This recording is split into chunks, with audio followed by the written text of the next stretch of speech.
day once again to all our listeners and viewers of this program across all NCN and DPI platforms as we commemorate the second year anniversary of the PPPC government.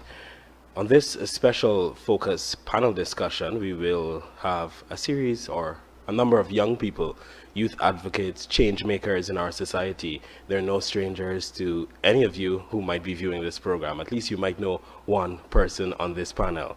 So quickly, I would like to go through the members of this panel. Starting with my extreme right, we have Mr. Richard Rambarran. He is the Executive Director of the Georgetown Chamber of Commerce and Industry and also a lecturer and an entrepreneur. Sitting to his left is Mr. Joel Bagwanden, a financial analyst and no stranger to television. And to his left is Mr. Kadeem Gordon. He is a youth activist with over 9 years of community civic engagement experience. So Kadeem is in a lot of youth spaces across Guyana. And we have Miss Keisha Edwards, she's a fashion designer, creative director, and owner of Shasha Designs. So thank you all for taking time out to be here as we commemorate the government's second year in office and also discuss a little bit about youth development and how we see it so far as it has been unfolding. So my first question basically will go across the room, but we will start with Richard. This one specifically speaks to the Presidential Youth Advisory Council that will be set up, the establishment of that, and how it is going to be aiding national transformation agenda. What is your perspective on the positioning of young people and youth issues under the PPPC administration, and really the general outlook or the national outlook of youth across this country? Thank you very much, Travis, and good afternoon, and thank you for having me on the panel. So the first thing I want to say is that though we may be speaking within the context of youth and youth development, the issues which face youth are unique to them in some way, but they are not divorced from the reality of the conditions of the country, the social conditions, the economic conditions, etc. And so I believe that the move to establish a youth advisory council, firstly, it's one that is unprecedented. We have not had this in the past in Guyana, and as such, we have not had a degree of emphasis being placed on young people. As you're aware, the majority of our population, young persons who are under the age of 40, and as such, we ought to ensure that we have sufficient institutions being designed for them. I see the Presidential Youth Advisory Council as being one step in that direction, though it will not be the only institution that will be required to drive youth and change within the environment and in a general sense development forward for young people. It is one key institution that will ensure that we begin on the path towards focusing on issues that are particularly impacting youth. So within that framework, I believe we are on the right path. I think that establishing the institution by which we can begin to dialogue on the issues, it's an instrumental step, because if one takes a macroscopic view of the society and the institutions that exist in the society, you don't particularly have any that come from the government side that are driven towards a particular focus on youth. So you do have the establishment of the Ministry of Culture, Youth and Sport, but that ministry obviously has a number of various parameters within which it operates, and they operate not in a mutually exclusive fashion.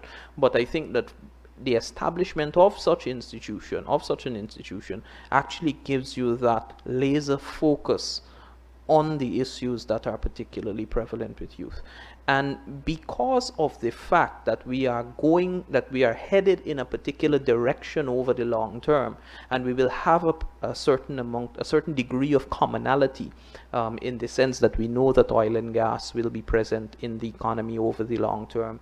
We know that the concomitant industries to support the oil and gas sector will be present. We can generally see what some of the long-term structural issues are. I think that it is imperative that young persons are involved in that decision making over the time horizon. And I am particularly excited for it. It is something, as I would have mentioned, is unprecedented, and it certainly bodes well for the future and for the development of Guyana. Before I go to you, Joel, I want to bring Kadeem in here. With your wealth of experience in youth spaces, and Mr. Rambarran, he mentioned something there about creating or fostering that space for dialogue. Would you say, in your opinion, so far we have been seeing that?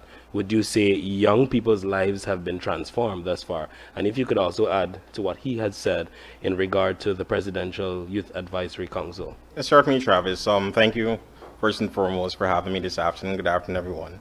I want to start by saying more so identifying a particular provision within our Constitution, Section 28 in particular, which states every young person has the right to ideological, social, cultural, and vocational development, and to the opportunity for responsible participation in the development of the socialist order of society. I believe the establishment of this Youth Advisory Council is certainly a right step, the perfect step in the right direction. And I believe that the government over the past 2 years, having talked this up for quite some time, is very serious about their intentions. I know just this year in Parliament, I believe it was $60 million was budgeted for the establishment of this council. And I don't believe any government would want to be disconnected from the young people. That can have far-reaching effects. And I believe that the establishment of this Youth Advisory Council is going to bridge that gap. The establishment of that Youth Advisory Council is going to ensure that there is a body, a council of people who are on the ground, who understand the issues of the young people, and they can properly represent that to the government. And I find that in my experience, it's always good to have persons who are connected to the young people, who are connected to the issues that the young people are faced with, would have that relationship with the government, because of course we would want to see those issues translate into policies for solutions, right? So I think this is the perfect step in the right direction, and I look forward to the work, and I look forward to the solutions that are going to be provided by this council. Joel, I want to bring you in here for your thoughts on the question, but I want to put a little touch into it because there's always that financial aspect that we can link it to. How do you see this, the investment in our young people, aiding the country on a larger scale, financially too, if you can? Thank you, Travis, first of all, for having me here. Thank you to DPI and NCN. To give you an answer pointedly to that question, you want a financial perspective. It's kind of, the answer is connected to what Richard said and what my colleague to the left said, where historically there was a time in this country, and still to some extent, but fortunately to a lesser extent, we suffered from brain drain. We've lost a lot of our talented people, skilled people, and this is validated in our labor force survey, which shows that of the total labor force, less than 5% of the labor force have a tertiary education, and tertiary education includes a first degree, a master's degree, and a PhD. If we take a master's and a PhD out of that equation, it's less than 1%. So that confirms that historic fact. Because of the trajectory now of the country, there is a concerted effort by government, by the policymaker of the day, to retain our youths. And to retain our youths, there are many things that you have to do, including creating the enabling environment so that opportunities could emerge, creating opportunities, creating that scope for development and advancement in whatever field they choose to so do. Importantly, as with respect to the institution, the government of the day recognize and understand the importance of taking a policy-making approach that is data-driven, that is driven by evidence, by studies, by analysis, by empirical evidence. And therefore, these institutions, which represent different stakeholders of society, and in particular here, the youth of this country, that is important to feed into policy making as, sorry, what's your name? As Kadim rightfully said, he wants to see those issues, adequately represented and find its way into policy making. Coming to the financial aspect, from a macro perspective as well as from a micro perspective. A few years ago, I was fortunate to work on a PhD research assignment, and that study was done on studying organizations in Guyana, and the theme of that study was on a concept called intrapreneurship. And intrapreneurship is where organizations have foster an intrapreneurship culture. That means, do they make provision and allow persons, the employees, to contribute to decision making, to suggestions, to enable innovative and creative thinking, research and development. If you look at companies, if anybody here, I see we have some youth here, I suspect they're students as well. If you look at a company like Google, you do a case study on Google and you understand Google's business model, right? A lot of Google's success is because it's driven by an innovation strategy, and their policies drive that. So why I'm saying this in the context of the financial perspective, when you take that concept and understand it in a deeper sense, and understand how the purpose of this institution, understanding the issues of youth from an entrepreneurial perspective, from opportunity perspective, so that the youth could also, on a bigger scale, contribute to the development of the country. And so, as Richard referenced in his remark earlier, that we largely have a youthful population. Some countries have mostly an aging population, and those countries that have an aging population are in trouble, because if a country is to develop, you need people to develop it.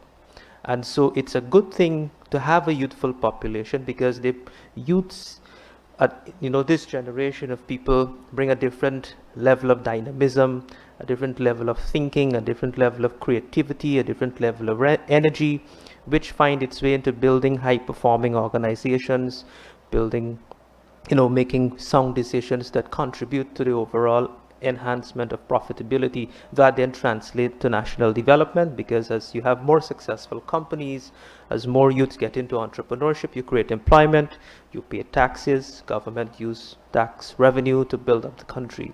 So from that perspective, it connects so many different things, and it all come back to one ultimate goal, and that is national development. Ms. Edwards, I'd like to hear your thoughts there on really the positioning of young people. And I know that you're a creative, and we have seen a lot of creatives being emerging over the last 2 years. So what are your thoughts in that regard?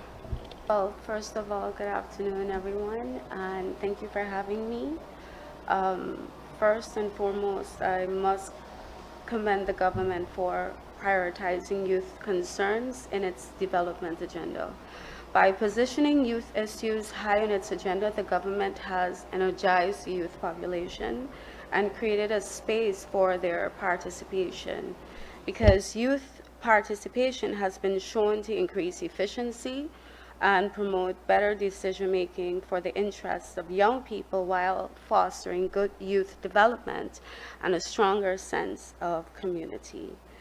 Now, since my career is built in the arts industry, I welcome opportunities like the Cultural Creative Grant which I was a recipient of.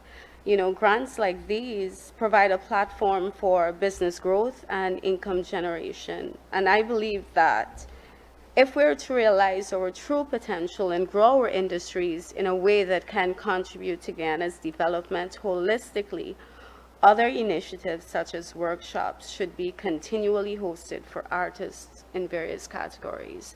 So it's basically, yes, we can give you this fish, you can eat, but how can you provide more for yourself as you go on? So the Cultural Creative Grant is an amazing, amazing initiative. It allowed for so many creatives across different fields to get this grant to promote their business for whether it was inventory, new machinery, hiring more people. It allowed for the creatives to do more.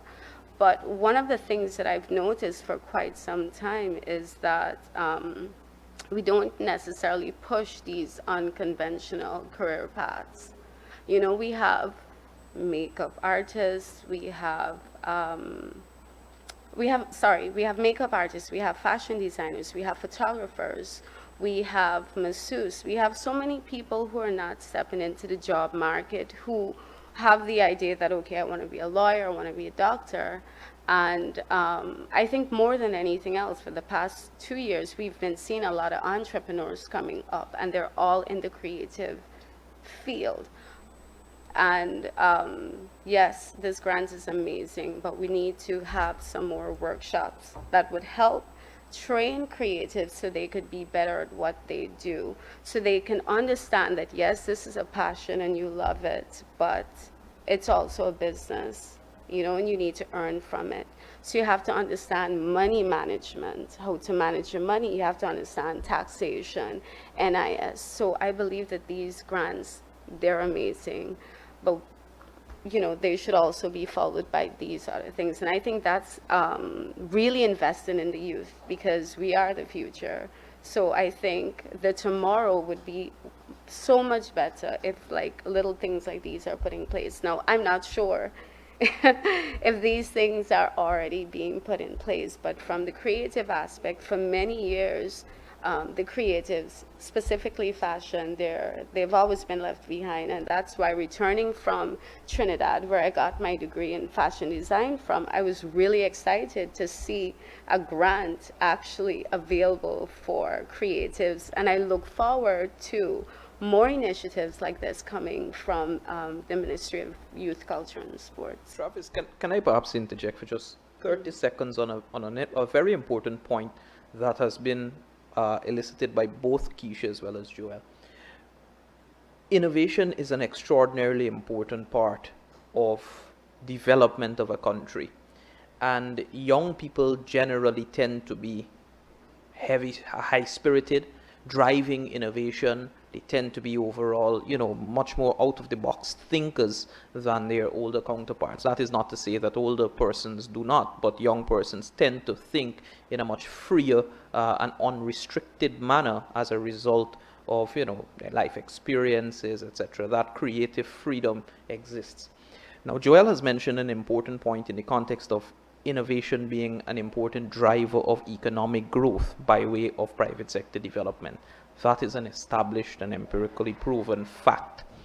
What Keisha has mentioned, however, is something which I believe within our country's development, we are on the path to paying more attention to it, and it is something that we cannot allow the opportunity to pass. It must be underscored. The creative industry is extraordinarily important for building a diversified economy. That is understood. It gives opportunity to persons who perhaps may not want to channel their talents into hard skills or technical subjects and fields, and they want to unleash their artistic component and their creative component.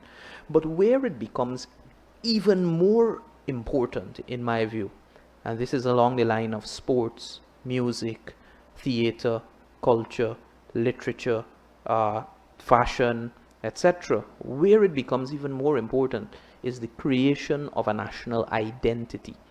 And that is an extraordinarily important point for Guyana, especially the juncture that we are at. You take a look at some of the events that we have.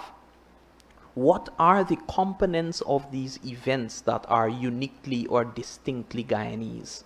And those are the questions that I believe that as younger persons we ought to probe, and we ought to ensure that they are inserted into the landscape of national development if over the long-term horizon we are going to develop a unique Guyanese national identity.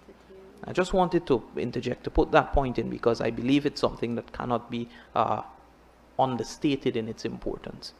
I'm glad that you mentioned that, Richard, because that was one of the things I noted while studying abroad, how rich the Trinidadian culture was and how they are proud to be Trinidadians and they believed in their culture. So when I got back and I saw the cultural creative grants available, I pushed forward my proposal titled Moonlight Stories Inspired by Guyanese Folklore, because I feel like the conversation of culture, our cultural identity, is being left behind, and I feel like you cannot have culture without having music, fashion, dance. All these things are an amalgamation. They are joined together. They're intrinsically part of who we are as Guyanese. And I feel like if we're gonna have the conversation of development, we cannot have it without having that creative conversation. We cannot have our culture be left behind. Thank you both for that. And of course, it's a free-flowing conversation, so feel free to switch your mics on and, give your comments. But hearing all of you, there is one underlying thing that we need to continue to push: education and educating younger people, because we are, like you said, the future. But I want to add to that, we are the now too. And we are the yesterday and even the last year. So young people are here and we are going to make and change, like I alluded earlier, that we are change makers. And everyone in this room should see themselves as that, a change maker. We are going to create a force, or we are a force to be reckoned with. But on the note of education, I want us to touch a little bit about some of the interventions the government has made over the past 2 years. We've seen the rollout of the Gold Scholarships. We've seen the programs, the Spotlight Initiative, and the many programs to benefit women, young women and girls. Can we talk about that in the context of development, in the context of where we are heading? How happy and satisfied are you that the government is making these interventions in education and that they are going to be sustained to not only benefit our generation, but the future generations to come? Perhaps we could start with you, Ms. Edwards, and then work our way around. With regards to the Golden Grow program, I think it was an amazing initiative. If I'm correct in what I remember, persons who did not have like all their subjects at CXCs, they were able to apply for programs to study, and that has never happened before. We live in, like I said, we live in a society that's very academic based. If you don't go to the right school, if you don't have the right subjects, then your future can look very bleak.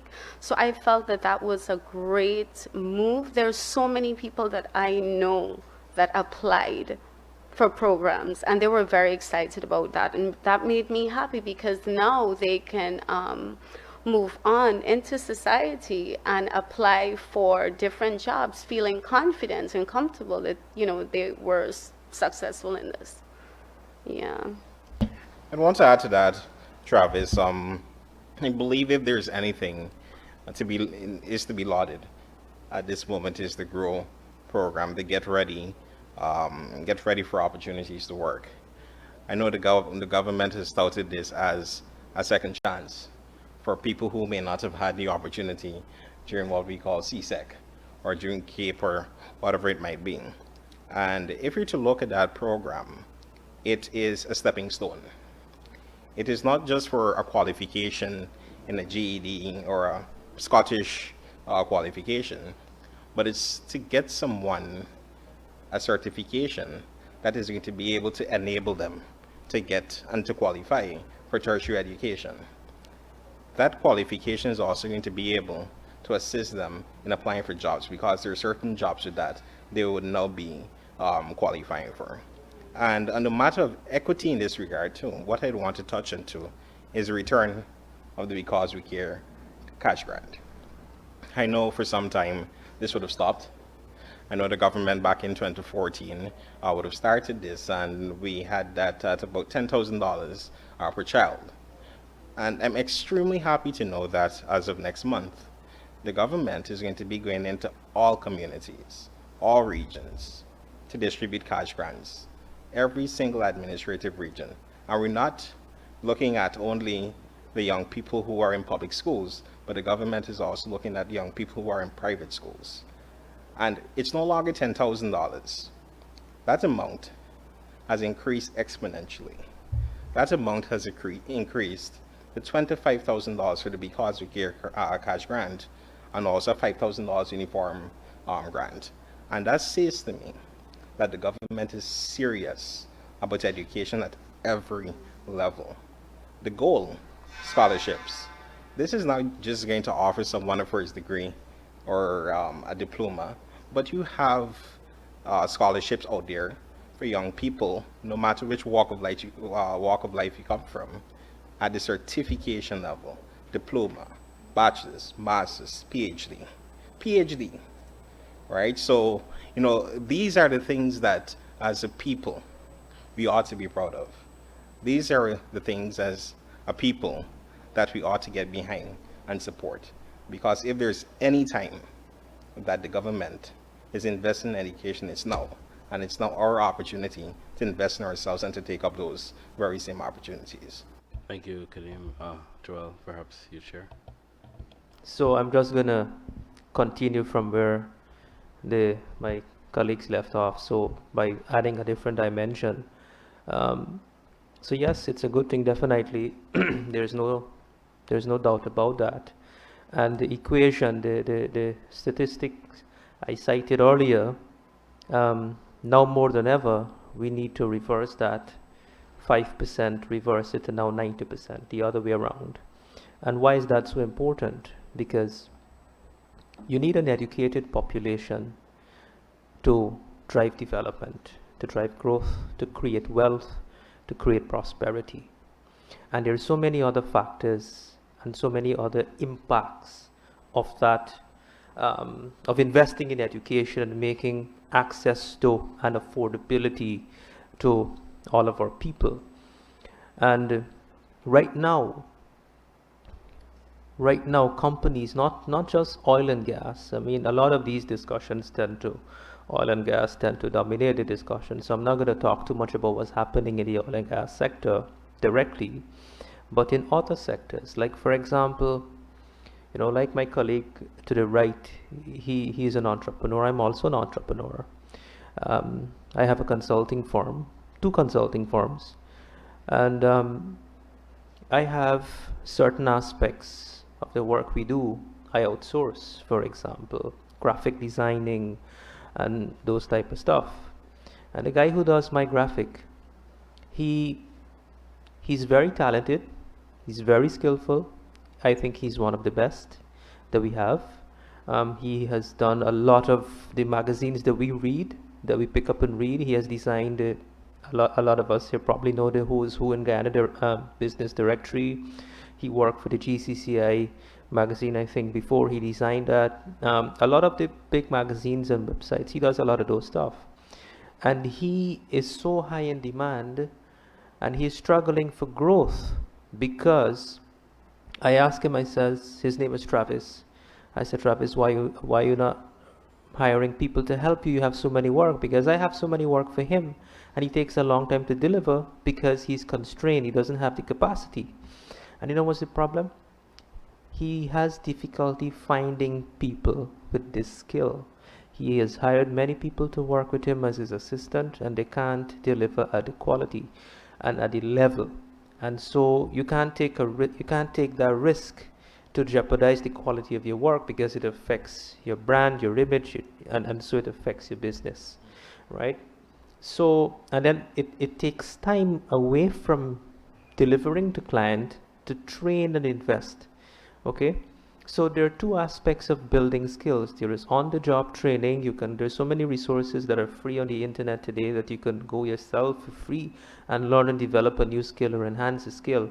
And then the formal education, the formal university and so forth. So this story that I, excuse me, this story that I'm sharing with you is can be repeated multiple times. So many organizations, large organizations, small organizations. Richard is the executive director for the largest chambers that has over probably close to 500 members now. He could probably tell you this authoritatively, struggling for capacity. So tying that to the scholarship program, 20,000, and hopefully that increases. The target this year, this 5-year cycle is 20,000. We need to increase that number. I'm also happy to see that within the next 5-year, free tertiary education. All these things are important because while it will take time to build our capacity, it's a cost to businesses, because when we don't have the skill here in Guyana, we have to import that skill. So it will take time to invest and build the skills that we need for the future. Richard also has done, he's the authority to speak on the labor market. He did a study on our labor market. He could tell you what are the skills, and this is what our youth have to ask themselves now and find the answers. What are the in-demand skills for the future job market?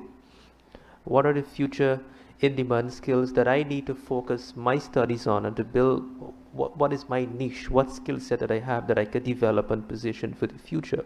So now is the time where a lot of the foundational work needs to be done. All of this is part of the foundational work to prepare for the next level of development, because if we don't do that, it's going to cost us a lot. On a micro level, it's going to cost companies to import labor, because when you import labor, you got to find accommodation for them, you got to compensate them for the economic displacement that they were accustomed to in another country, and those are opportunities we or people here should be benefiting from. So these policies, these scholarship programs, and all the entire initiative on the education strategy of the government of the day in response to that problem, that challenge, is important to meet that objective.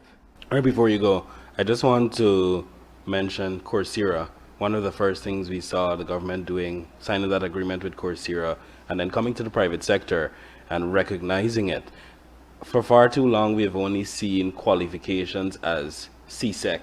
You have to have this amount of CSEC, and you have to have a university degree from the University of Guyana. But what we're seeing now is something widespread, something that is more accepted not only in public but private sector too. Can you also speak to that and how the private sector really views qualifications in the whole or education? Sure. Thank you very much, Travis. I'll in a very short missive, I'll attempt to touch on a number of important points that have been raised.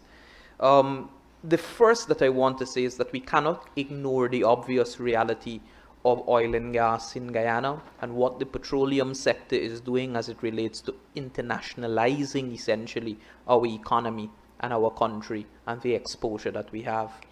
You think about it in a practical sense, in years gone by, you would have had a situation where for a country to have to attain standard or attain a particular certification, they would have had to be involved in the export market. Now I say to firms and I say to all young people that the international market is right outside your door. It is right outside your door because it is right there. We no longer have to struggle for persons to come to Guyana. And as a matter of fact, from 2016, you saw a phenomenon happening in Guyana where in the first time in recent history, and perhaps even over the long trajectory of history, you had the net arrival rate of visitors to Guyana being positive. That is to say, more persons arriving in the country than leaving Guyana. And that is something that is phenomenal and proves to be a tremendous opportunity for persons here. There are a number of things that I would want to say on this particular matter because I'm passionate about education. As you introduced me, I'm a lecturer also, and I've taught thousands of students over the years. And to see that the government of Guyana is placing such a degree of emphasis on education as a sector is something which is heartwarming.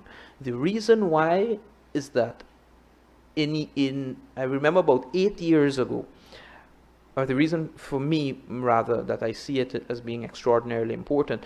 About 8 years ago, I had written a paper called Determinants of Economic Growth in Guyana. When I modeled economic growth and looked at the factors that drive our country's growth process forward, the most influential factor, by and far above anything else that we see, is that of the people of the country. The human resources of the country, or as we say in economics, human capital. I don't like that term. I say the people of the country, the citizenry of the country, Guyanese people are the most important. And it is for that reason, and for persons being the greatest contributor, that we have to pay keen attention to what has happened historically, and Joel alluded to it rightly, and look at what the government is doing within the current context to be able to understand how important it is.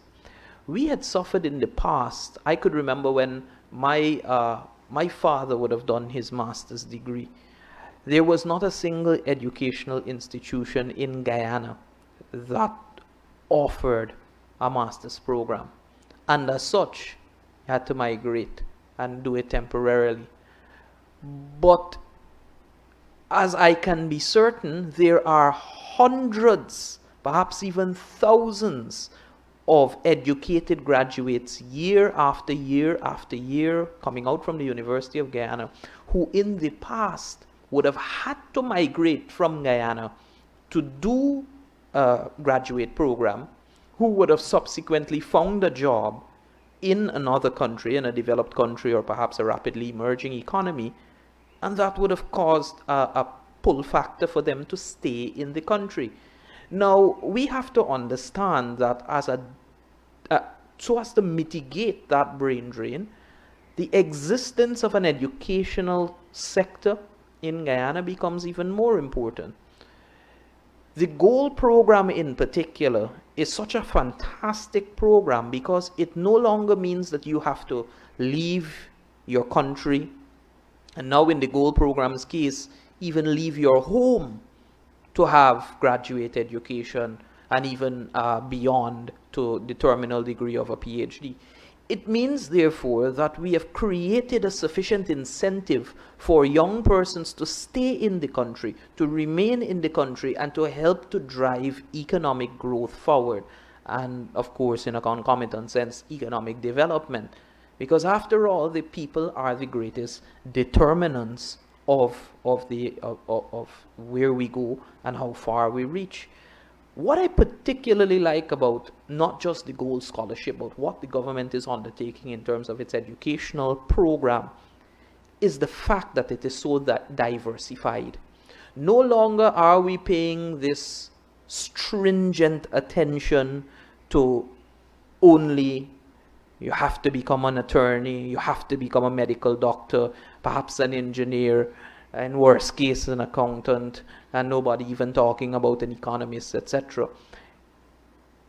You now have so many options that the young person in this country can aspire for more. They can aspire to fulfill their dreams. You now have young persons like Keisha Edwards who will no longer have to go to another country to be able to undertake their training in a particular field that they're passionate about. That can be offered here in Guyana. And the partnership with Coursera, not just by government but also with recognition of the private sector, proves to be a step that is ultimately important in building a knowledge economy. Why? Because we are living in a very dynamic time. And it is not a case that you may always need to go and do a bachelor's degree to upgrade your skill set. It may not be the case that you will always have to go do some new diploma or a master's program to upgrade your skill set. But a course on Coursera will give you the relevant knowledge. A course on Coursera will give you the exposure. A course on Coursera represents that you are a self-starter. And I think that that is a common trait throughout many young persons here in Guyana. And so, Travis, I know that I've been a bit lengthy, but I think that because there is such an emphasis being placed by government on the educational sector, it is something that we cannot once again understate its importance, not only for the long-term development, but in ensuring that each and every person in this country lives a fruitful, rewarding, and fulfilling life. Thank you for that, Mr. Rambarran. You mentioned a key point there, and also you, Ms. Edwards, that no longer are we creating doctors and nurses. People are looking outside of that. And case in point, as we go into our next topic of discussion, basically, it would be agriculture. The way that government is placing agriculture at the forefront. Specifically, we've seen the Agri-Investment Forum and Expo that was just had. We also had Guyana's participation in AgroFest in Barbados. There's the the Youth in Agriculture initiative under the Ministry of Agriculture. And even me, I'm thinking about getting into agriculture because it's lucrative. It's about food security. It's about achieving Vision 25 by 2025. It's about sustainable living and so much more. Can you share with me your perspectives on how you see these measures or efforts the government is making for us to once again be the food basket of the Caribbean, for us to be self-sufficient, for us to understand that there are careers outside of the norm? And, oil and gas has taught us that too. But we'll get into oil and gas in a few. But I want us to talk specifically on agriculture and how you view it. Perhaps, Mr. Gordon, we can start with you. Sure, Travis. I'm happy that you brought that up. And honestly, what I'd want to share with you is that I am of the conviction that young people are now, more than ever before, being given the tools, they're being given the resources, and even the strategic guidance, right, to not only exponentially develop themselves and their families and their communities, but also to catapult the development of our country into a new age. And I'd even go further to credit this to the Dr. Mohammed Arfan Ali administration, for leading and, specifically identifying and employing these initiatives. I believe that with the extra push and extra leadership in agriculture, it has been a tremendous one for our country. I dare say we have become the envy of the Caribbean, of the region, because a lot of countries are looking to see what Guyana is doing. We had an AgroFest, I know Guyana, Barbados, had another AgroFest just after us, and people are so excited to see all the things that are going on. And it is of utmost importance to identify the fact as well that the government is tremendously investing in young people in agriculture. And we see this in not only the program which would have been identified as the Agriculture and Innovation Entrepreneurship Program, but we also see this extending beyond the University of Guyana and the Guyana School of Agriculture to now I would have seen today the schools, where the shade houses, I believe, a new way in which you can actually employ certain agricultural practices and so on, is being taken into secondary schools. Now, this is going to give young people the opportunity to start learning new technology, start learning new industry standards, start learning new practices when it comes to agriculture. And let me just identify the fact as well that the government, since assuming office in 2020, has made it clear that entrepreneurship, whether it be in agriculture and any other sector, is extremely important to their agenda. No longer is a government saying to young people, oh, you have to go make plantain chips or do this, We're getting strategic guidance from this government. This government, upon assuming office in 2020, the small business grant, which used to be $200,000 per person per business, has been increased to a whopping $500,000 limit. $500,000, right? Now that gives persons the opportunity to not already expand or not to further expand what they already have, but young people to really take it out there, young people to really build on an idea. Because it's not just that $500,000 grant that you're getting, but it's also the training that the government is ensuring that comes with it. So in agriculture, they're going to learn about best practices. I see a lot of companies, a lot of farmers now are looking into the technology drones to fertilize, as opposed to the actual manpower, because this is a little more productive, and this can help in terms of the time. So I believe that the push in agriculture is a push in the right direction. I believe that all eyes are on Guyana as to what we're doing in the agriculture. And I also believe, I am of the conviction once again, that young people are the center of the government's agriculture agenda, and we need to keep it that way. Thank you, Mr. Gordon. Ms. Edwards, did you care to share?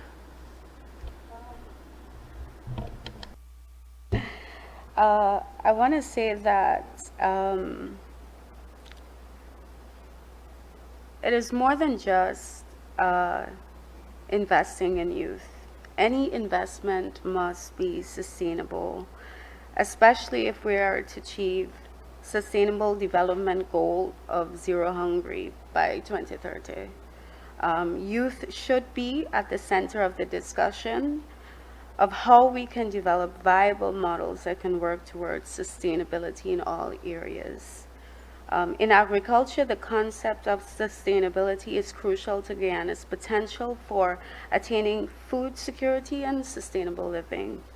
In a world where we continue to face the challenges of climate change and recent global economic hardships brought on by the pandemic, initiatives such as these that encourage the development of skills where our young people can contribute to Guyana's food security is critical. Our generation has proven to be more open to innovation than older generations. So finding new ways to execute agricultural processes could increase capital and stimulate economic growth. Now, from a creative perspective, I am looking for the moment in our history when the waste from agriculture, sugarcane, coconut, that we use it to create fabric. Sustainability, because fashion is one of the largest contributors to waste, and we're heading to going green and being better towards the environment. And Guyana, one of the major exportation products is coconut. The coconut fibers can be harvested to make fabrics. Pineapples could be harvested to make fabrics. Cotton can make fabric as well. So I'm waiting for that time in our history of our country when we do that. I think back in the days we did make cotton fabrics. So to see that done again, imagine if we're creating our own fabrics, being the breadbasket.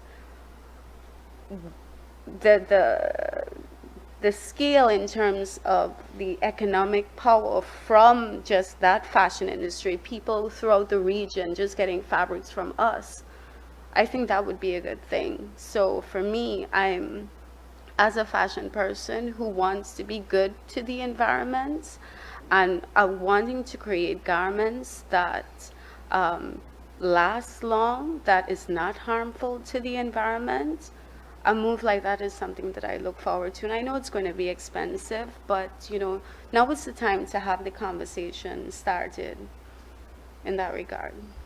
Thank you so much, Ms. Edwards. You taught me something there. I did not know that. Mr. Rambarran, perhaps we can hear from you. Yeah, sure. Thank you very much. Three very important points couch the discussion on agriculture. The first is what Keisha rightly alluded to with SDG 2 being zero hunger. The second is the regional construct and the regional objective of the reduction of the food import bill by 25% by 2025, becoming more self-sustaining as a region. And then the third is the fact that 50% of our food that we consume is produced in country already. So we're starting from a disposition in Guyana where agriculture is not only historically important, but within the current context, it is important.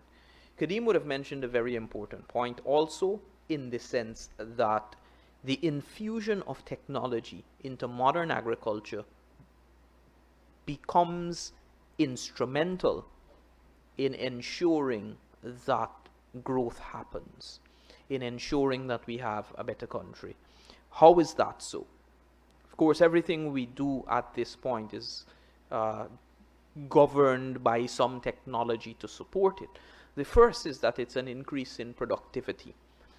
And an increase in productivity might just seem as a cliche thing, but we can do much more with less resources by infusing technology. What it also does is eliminate something that I would have been chatting with Joel about earlier. It's a labor continuity problem, in the sense that when you have a farmer that is farming without a sophisticated technological apparatus, and that farmer is a very labor intensive farmer, he is depending on traditional methods, etc., you will find that that will not be as attractive to young people as it can be. And additionally, those persons who are engaged in that type of activity, absent of technology and using traditional methods, do not want their children to be in agriculture. They want their children to be in something else. Because they say, I don't want my kids to have to work as hard as this. But agriculture does not have to be hard work. It does not have to be the back-breaking work as it was perhaps 100, 150, 200 years ago. So infusing that technology into agriculture and the agricultural sector takes care of that labor continuity problem that can happen and has been evidenced in many other societies in the past. The third, and I won't elaborate on it, is the fact that we need to begin to move towards some degree of upcycling and ensure that we create a strong circular economy. Keisha would have touched on that in a very instrumental way, and I don't want to elaborate on it too much more. Additionally, I believe that food and the push towards agriculture creates a certain degree of resilience in our economy. What's happening globally at this juncture demonstrates that it is of paramount importance that we are not heavily reliant on external parties for what we consume as basic commodities. You take, for example, Russia and Ukraine are the first and the fifth largest producers of wheat, respectively, in the world.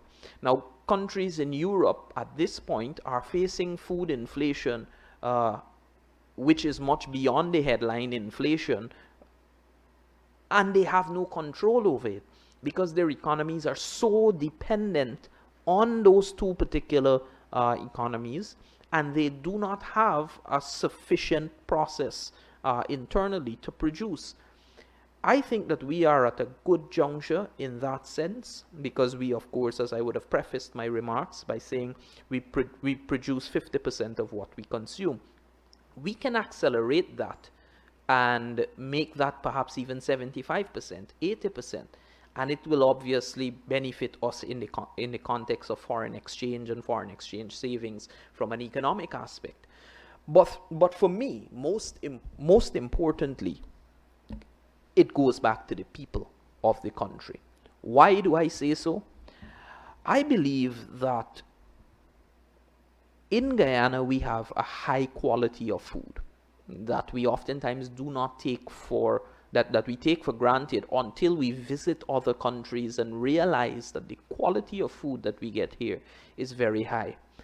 I think in the future, however, when we speak about human development and we speak about development of people, one of the main things that we will need to address is the nutritional construct of what people consume. We know that historically in Guyana we have been heavy consumers of carbohydrates, a limited amount of protein, and we have, of course, thrown in fats at our disposal and, of course, being influenced by Western societies, etc., on the construct of what we eat. But I think that as we move forward, let me just track back a little. Part of the problem with that is that you end up with a society that has a proclivity to non-communicable diseases, and a high prevalence of NCDs will put pressure on your public health system. Quality nutrition will ensure that we have an increase in life expectancy, an increase in the strength of an individual, and thus over the long term his productivity and how well he can contribute to the society. And it also means much less pressure on the public health infrastructure. And so there are multiple dimensions that we have to examine regarding food and agriculture in Guyana, but I think that the emphasis that we are placing on it at this point, it has become a self-evident truth as to why it is we have to place that evidence on it. And so those dimensions, the conversation can go on. Travis, you and I can host one program alone to talk about that, because it is of such vital importance and the lifeblood for our country. Thanks, Mr. Rambarran. Yeah, and I know we're coming down to time, but Joel, I'd like to hear your... The agriculture initiative of the strategy that His Excellency the President is leading, and is also charging the lead regionally. I'm contextualizing or I should say in the perspective of the Agro Invest Forum we recently had. The goal of that initiative is 25-25. 25% by 2025. 25% of what? 25%. The goal is to reduce the regional food import bill by 25% by 2025. And so you need a regional approach to do that. Guyana is taking the lead. And so, as my friend to the left rightly said, there's a strategic agenda to achieve that, and we are seeing tangible actions being undertaken. What does that translate to? So the regional food import bill by 2025 is projected to reach $10 billion. That is greater than the size of this entire economy's GDP. Our GDP is about $8 billion. 25% of 10 billion by 2025 is 2.5 billion US. By 2025, our projected revenues from oil and royalty, profit oil and royalty, is 2 billion US. When the other Yellowtail, Payara, those projects come on stream, in addition to the current production of Liza 1 and Liza 2. So we are talking about a $2.5 billion US market by 2025 that we want to tap into, which is greater than the oil revenues that we will earn by 2025. More importantly to note is that agriculture is a sustainable industry. Oil wouldn't last forever. Oil production will come to an end. The lifespan for the industry is 30 to 50 years max. That will come to an end. All the wells will run dry at some point. And so people will continue to be on the planet. People continue to need food. So that is, in terms of the opportunity, the size of the opportunity. And so, as everybody else contributed on the panel, the government of the day is taking actionable steps to achieve that goal. There is the policy agenda. And what we have to note as well that is equally important is that traditionally agriculture was seen as from a farming perspective. Now, with youth in the equation and that different level of dynamism, that different level of innovative thinking and entrepreneurship in the mix, we now have to move beyond thinking like farmers and start to think like entrepreneurs. How do we build a business model? How do we start a business? How do we enter into a business partnership to tap into that $2.5 billion market that is coming? Thank you so much, Mr. Bagwan. Then thank you all for taking time out to be here. such a fruitful discussion that we had, and I definitely look forward to part two from each and every one of you. Your different perspectives on the various issues I know was very enlightening to me, and I hope that it was to our audience too. And thank you to you who would have been listening and viewing this program. I was your host, Travis Bruce, as we are recording the PPPC government's second year in office on this special discussion with young people across the country. Thanks for joining us.